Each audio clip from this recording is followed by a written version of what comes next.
Sandro Marcos house okays 12 of 48 LEDAC bills in just 22 session days. Yes! Hindi po nagpapaapekto sa politika itong mga nasa Congress, 'no. Ito po si Majority Leader Sandro Marcos, pinagsikapan pa rin pong, matapos ang kanilang mga trabaho. 12 na agad, 'no, ang, natapos nila na 48 LEDAC bills. 'Pag sinabi pong LEDAC bills, yan po yung mga parang priority ng, na priority bills ng Kongreso at, yan po, parang pinapaki-push sa Pangulo, 'no, na ma matapos agad, 'di ba? Ayan. Majority Leader Ilocos Norte First District Representative Sandro Marcos reported that the House of Representatives approved on third final reading in session days, 'di ba? 12 of the 48 priority measures identified by the Legislative Executive Development Advisory Council. Ayun pala yun. Yung LEDA, sila po nagde-determine kung ano yung mga priority bills, 'no, priority measures, Legislative Executive Development Advisory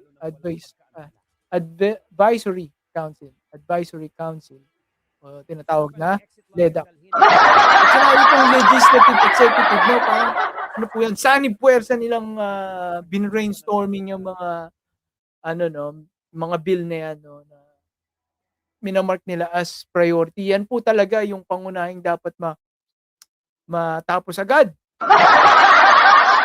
Hindi po kagaya ng mga pinapasa ng mga Duterte block na mga batas at ni Kiko Barsaga, yung mga pagpapalit ng pangalan ng kalsada. Wala pong kwenta yun, di ba? May masabi lang silang may ginawa silang batas pero wala pong kwenta yun. Ito, yung mga na makakaapekto talaga sa buhay ng mga kababayan po natin, sa buhay ng sambayanang Pilipino. Iba talaga 'pag ano, Marcos, 'di ba? Hindi magpapaepekto, hindi puro travel. Ayan, basahin pa po natin. Majority Leader Ilocos Norte First District Representative Sandro Marcos reported that the House of Representatives approved on third and final reading in just 22 session days. Ito na nga yun. Under the leadership of Speaker Boji D, we wanted the first months of the 20th Congress to send a clear signal that the House is serious about delivering on the LEDA. Excuse me po. This signifies the hard work and unity of House members in passing these vital pieces of legislation, Representative Marcos said in a statement Sunday, January 11. Diba? Yung pinapahalagan pa rin po nila ang trabaho nila, hindi pa sila nagpapaapekto dito sa mga kukudet na to, di ba? Ano-ano mga issue na binabato sa Kongreso, plus binabato sa kanyang ama, no? Hindi pa sila nagpapaapekto sa mga yan, at ano pa po, si Representative Sandro Marcos, nakuha pa pong makipag-cooperate sa ICI, 'di ba? Sa kabila ng kanyang pagka-busy dito sa Kongreso, 'di ba? Kasi malaki po talaga ang ang responsibilidad ng isang majority leader, 'di ba? Kasi isa lang 'yun. 'Pag majority leader, yung mga deputy speaker marami, pero majority leader, ikaw lang 'yun, 'di ba? So, hindi po puwedeng, pabanjing-banjing ka lang, 'di ba? Si Congressman Paulo Duterte sabi gusto daw niya maging speaker. Gusto daw niya maging speaker, hindi nga pumapasok. Sa suma total daw 11 days lang ang pinasok sa Kongreso. Ano 'yun, sa loob ng 6 na taon na? Posible, 'no? Baka last year baka isang beses lang 'yun pumunta sa Kongreso. Totoo naman. So, yun nga guys, 'no, wag po tayong, maniniwala, 'no, sa mga paninira ng, ng mga kampo ng mga Duterte 'no, dahil sila po talaga ang walang ginagawa.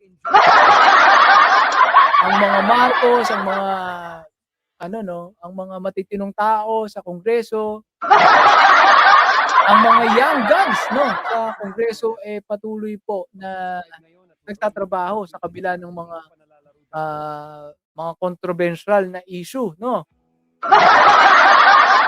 At napipinto pa nga po ano sila, kaya siguro binibilisan na nila 'no, kasi napipinto next month merong impeachment trial na pupukusan din po nila.